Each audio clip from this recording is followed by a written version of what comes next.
හරි උනේ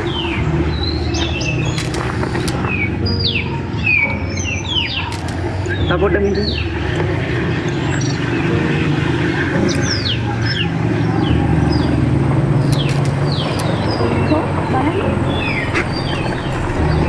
මේක හරියන්නේ නෑ නේ වෙන එකක් ගන්න. මේක ලස්සනයි. නෑ නෑ වෙන එකක් ගන්න. සපෝට් එක මින්ටු මේ පැත්තෙන් එන්න. හරි උනේ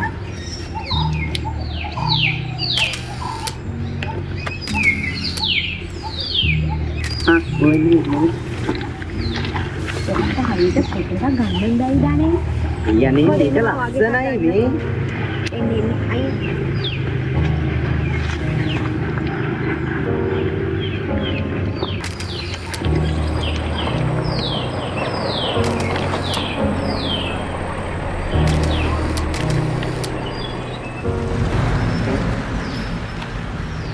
මේ ෆොටෝ එක කැතයි යන්නේ.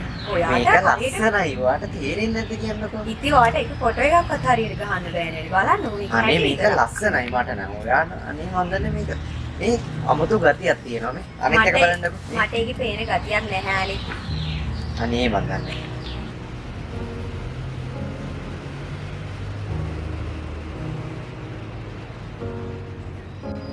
අපි දෙන්නයි ෆොටෝ එකකුත් ගමුවනේ. දැන් ඔයා මෙච්චර ලස්සන ෆොටෝස් ගොඩක් ගත්තානේ. ඒකට වෙන කවුරු හරි ඉන්න ඕනේ නේ. අර අතන එක්කනේ ෆොටෝස් ගන්න අපි අර කිව්වද? හරි අපි කියලා බලමු. හා.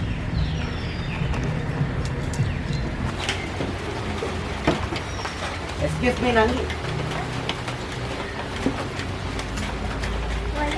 දෙන්නට අපි ෆොටෝ එකක් කරන් දෙනවද මේකේ? මෙතන.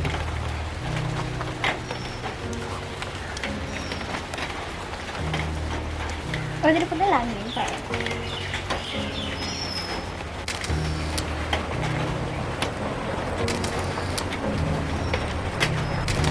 බාන බැරිද? වාව්. ලස්සනයි නේද? මම මගේ කැමරාවෙන් මෙච්චර ක්වොලිටි ෆොටෝ ගහලමනේ. මම නෑ හිටියෙත් නෑ මාර ලස්සනයි. අපි තව ෆොටෝස් ටිකක් අපි තව ෆොටෝස් ටිකක්.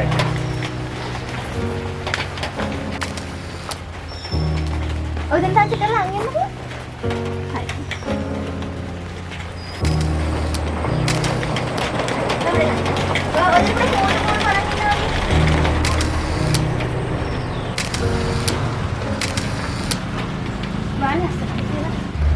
බලන්න මේ ෆොටෝස් වල ලස්සන. ඔයාලා අනිවාර්යයෙන්ම ෆොටෝග්‍රැෆර් කෙනෙක් වෙන්න ඇති. අනේ නෑ මම ෆොටෝග්‍රාෆර් කෙනෙක් නෙමෙයි. මම අර ෆොටෝස් ගන්න ඇඩවලට ආසයි. ඔයාට කැමරාවක් තියෙනවද? කැමරාවක් ගන්න තරම් නම් සල්ලි කරගන්න අමාරුයි. ඒවට ඉතින් කැමරාවක් ගන්න හීනයක් වගේ.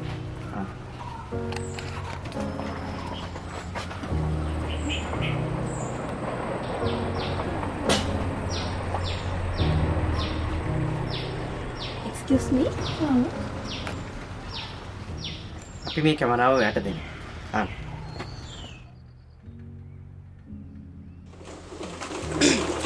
සාමාන්‍ය ෂූට් එකක් මේ කරගන්න ඕනේ. ඔව්. එයා කරලා දෙන්න අපිට හොඳ ෂූට් එකක්.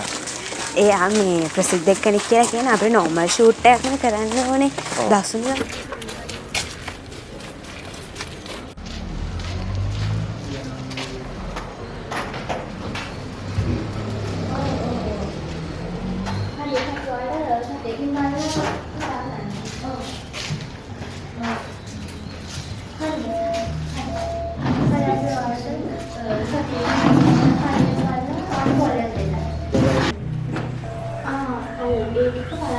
Excuse me miss.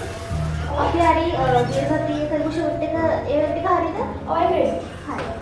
ඒ ගැන බලලා තව සතියක මාට කෝල් කරන්න.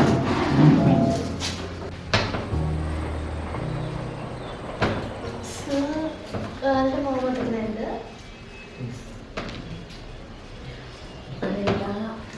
අවුරුදු දෙකකට කලින් ෆොටෝ දෙකක්.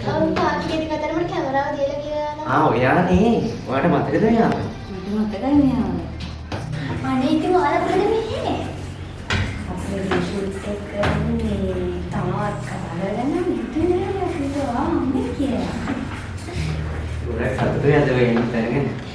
එදා ඔය දෙන්නගේ ෆොටෝ එක ගහලාම ගමන තමයි අතමාව තියෙනවා. ඉතින් තාමත් මම කියන්නේ කැමරාව මතක ඉඳලා මේසේ. ඉතින් ඒ වගේ ෂූට් එකක් කියලා. අනිවාර්යයෙන් අපි ලස්සනට ගහලා දෙනවා.